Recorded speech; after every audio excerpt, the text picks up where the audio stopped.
السلام علیکم ورحمۃ اللہ وبرکاتہ۔ پچھلے کئی روز سے میرے پاس کچھ ایسے سوالات آئے ہیں کہ ان لوگوں کو انڈیویجولی میں نے واٹس ایپ پر جواب تو دیا،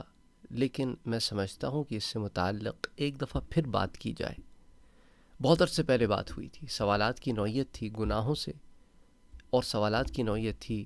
کہ کیا میرا رب مجھے معاف کر دے گا، مجھ سے یہ گناہ ہو گیا ہے۔ تو میں نے ان سے یہی کہا کہ جو شخص اللہ تعالیٰ سے اپنے گناہوں کی معافی مانگتا ہے،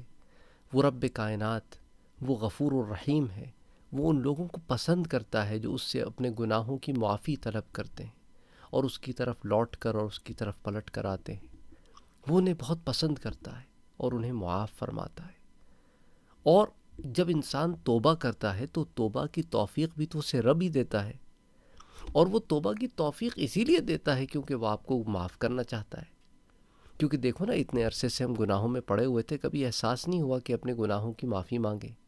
تو اب اتنے عرصے کے بعد جب یہ جو احساس ہوا ہے کہ اپنے رب کی طرف آتے ہیں، اس سے اپنے گناہوں کی معافی مانگتے ہیں، جو کام ہم سے ہو گئے اب ہم انہیں دوبارہ نہیں دہرائیں گے، تو یہ توفیق رب ہی تو دیتا ہے، اور پھر ان گناہوں سے بچے رہنے کی استقامت بھی رب ہی دیتا ہے۔ تو یہ تمام معاملات جو رب کر رہا ہے، جو رحمان بھی ہے، رحیم بھی ہے، غفور بھی ہے، غفار بھی ہے، ستار بھی ہے، وہ اسی لیے تو کر رہا ہے کہ ہمیں معاف کرنا چاہتا ہے۔ آئیے ضمن میں آپ کے ساتھ چند ایک احادیث مبارکہ شیئر کرتا ہوں۔ حضرت انس بن مالک رضی اللہ تعالی عنہ سے مروی ہے کہ میرے پیارے نبی محمد مصطفیٰ صلی اللہ علیہ وآلہ وسلم نے ارشاد فرمایا کہ ہر انسان خطا کار ہے، کل ابن آدم خطاء، سب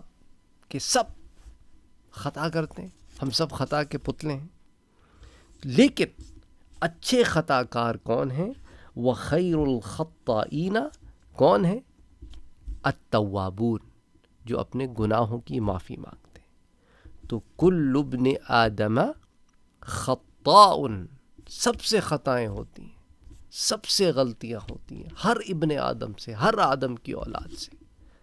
لیکن ان خطا کاروں میں بہترین وہ ہیں جو اپنے خطاؤں کو، اپنی غلطیوں کو ریئلائز کرتے ہیں، اور ریئلائز کرنے کے بعد اپنے گناہوں کی معافی مانگتے ہیں اور اپنے رب کے آگے گڑ گڑاتے ہیں، عاجزی اور انکساری اختیار کرتے ہیں، کیونکہ توبہ میں عاجزی اور انکساری کا بڑا دخل ہے۔ اس روایت کو امام ترمذی نے بھی روایت کیا ہے السنن میں، کتاب صفت القیامہ والرقائق والورع عن رسول اللہ، اس میں باب قائم کیا ہے، پھر حدیث 2499۔ ابن ماجہ نے بھی اسے السنن میں روایت کیا، کتاب الزہد میں حدیث 4251۔ امام احمد ابن حنبل نے، امام حاکم نے المستدرک میں، اسی طرح المصنف ابن ابی شیبہ میں، اسی طرح المسند ابی یعلا میں، اسی طرح شعب الایمان جو امام بیہقی کی حدیث کی کتاب ہے، المسند الرویانی میں، کئی کتب حدیث میں روایت آتی ہے۔ تو کئی محدثین نے اسے جمع کیا ہے۔ یہ بھی اس بات پر دلالت ہے کہ محدثین کے نزدیک یہ روایت کتنی اہم اور کتنی ضروری ہے کہ انہوں نے اسے اپنی اپنی کتابوں میں جمع کیا ہے، اور امام حاکم کہتے ہیں کہ ھذا حدیث صحیح الاسناد، اس کی جو اسناد ہے وہ درجہ صحیح پر ہے۔ اچھا، اسی طرح حضرت عبداللہ ابن مسعود رضی اللہ تعالی عنہ سے ایک روایت آتی ہے کہ حضور اکرم صلی اللہ علیہ وآلہ وسلم نے ارشاد فرمایا، التائب من الذنب، کہ گناہ سے سچی توبہ کرنے والا، یہاں توبہ سے مراد ہی سچی توبہ ہے، ورنہ جھوٹی موٹی تو توبہ وہ توبہ ہی نہیں ہوتی۔ تو جو سچی توبہ کرتا ہے اپنے گناہوں سے، تو کمن لا ذنب لہ، تو وہ اس شخص کی مانند ہے جس نے گناہ کیا ہی نہ ہو۔ اسے امام ابن ماجہ نے روایت کیا ہے، اور امام ابن ماجہ نے اسے کتاب الزہد میں روایت کیا ہے، باب ذکر التوبہ کے تحت، حدیث نمبر ہے 4250۔ اسی طرح امام طبرانی اس کو المعجم الکبیر میں لاتے ہیں، حدیث 10281۔ امام بیہقی سنن الکبریٰ میں، اسی طرح المسند ابن الجعد میں، اسی طرح اسے مسند الشہاب میں، اسی طرح اسے امام بیہقی جو ہے نا، اسے حضرت عبداللہ ابن عباس سے روایت کرتے ہیں شعب الایمان میں، حضرت عبداللہ ابن مسعود کے بجائے۔ حدیث نمبر جو ہے وہ 7178 اور 7196۔ 196، امام دیلمی مسند الفردوس میں اور کئی کتب حدیث میں یہ روایت آتی ہے۔ تو اور امام حیثمی کہتے ہیں اس روایت کے بارے میں کہ وَرِجَالُهُ رِجَالٌ صحیح، کہ اس کے رجال جو ہیں وہ درجہ صحیح پر ہیں۔ اچھا، تو یہ دو روایات جو ہیں یہ بڑی امپورٹنٹ اس لیے ہیں ان لوگوں کے لیے جن کی زندگیوں میں، جن کی پچھلی زندگیوں میں ان سے کوئی گناہ ہو گئے اور ان گناہوں پر وہ نادم ہیں، شرمندہ ہیں، اپنے رب کے آگے گڑ گڑا کر اپنے گناہوں کی معافی مانگ چکے ہیں۔ تو اب انہیں اپنے رب سے عاجزی اور انکساری کا راہ اختیار رکھنی چاہیے، لیکن ساتھ یہ بات یاد رکھیں کہ اس توبہ کی توفیق آپ کو اللہ نے دی ہے، کیونکہ وہ آپ کو معاف کرنا چاہتا ہے، اس لیے مطمئن ہو جائیں اور ان راستوں پر پھر کبھی نہ لوٹیں جن راستوں سے آپ نے توبہ کی ہے، اور اچھے راستوں کی طرف گامزن ہو جائیں، اپنے رب کو منانے کے راستے پر چل پڑیں، اس راستے پر چل پڑیں جو اطمینان والی جانوں کا راستہ ہے، اور نفس امارہ سے اپنے آپ کو نکال کر، نفس لوامہ سے گزار کر نفس مطمئنہ کے راستے پر گامزن ہو جائیں کہ نفس مطمئنہ پہ استقامت بھی میرا رب دیتا ہے، اس مقام تک پہنچاتا بھی میرا رب ہے، اور پھر جب اس مقام پر پہنچ کر استقامت آ جائے اور اسی کیفیت میں اس دنیا سے بندہ چلا جائے تو میرا رب کہتا ہے کہ یا ایتھا النفس المطمئنہ ارجعی الی ربک راضیۃ مرضیہ فادخلی فی عبادی وادخلی جنتی۔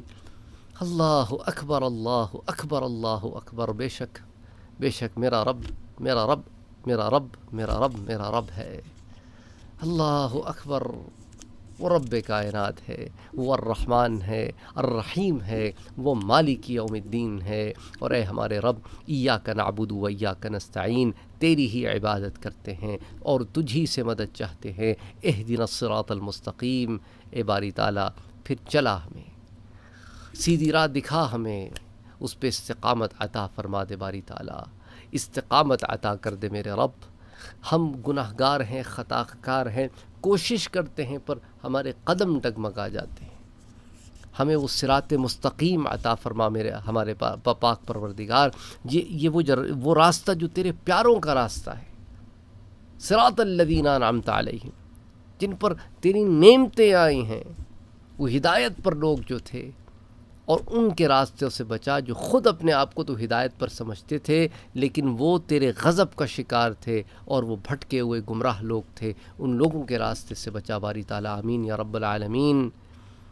اے ہمارے رب، ہمارا ایمان ہے کہ ذالک الکتاب لا ریب فیہ، یہ وہ کتاب ہے کہ اس میں شک کوئی نہیں ہے۔ ہمارا ایمان ہے کہ الف لام میم وہ تیرے اور تیرے پیارے نبی محمد مصطفیٰ صلی اللہ علیہ وآلہ وسلم کے درمیان کا علم ہے، جسے ہمیں نہیں دیا گیا، یہ ہمیں بتانے کے لیے کہ عاجزی اور انکساری اختیار کرو، کہ وما اوتیتم من العلم الا قلیلا، کہ تمہیں بس تھوڑا سا علم دیا گیا ہے، تم کیوں اچھلتے پھرتے ہو۔ عاجزی اور انکساری اختیار کرو، اپنے رب کے آگے گڑ گڑاؤ، اس سے اپنے گناہوں کی معافی مانگو اور اس کے بندے بن کے رہو، کیونکہ اسی میں سلامتی ہے اور اسی میں بقا ہے، اسی میں حسنہ ہے اس دنیا کی اور اسی میں حسنہ ہے آخرت کی، کہ ربنا آتنا فی الدنیا حسنۃ وفی الآخرۃ حسنۃ وقنا عذاب النار۔ خوش رہیے، جڑے رہیے، ایک دوسرے کو جوڑیے، توڑیے مت، محبتوں اور پیار کا معاملہ رکھیے، اللہ کی عبادت کیجیے اور صرف اسی کی عبادت کیجیے، صرف اسی سے مدد چاہیے، اور اپنا خیال رکھیے، مجھے دعاؤں میں یاد رکھیے۔ السلام علیکم ورحمۃ اللہ وبرکاتہ۔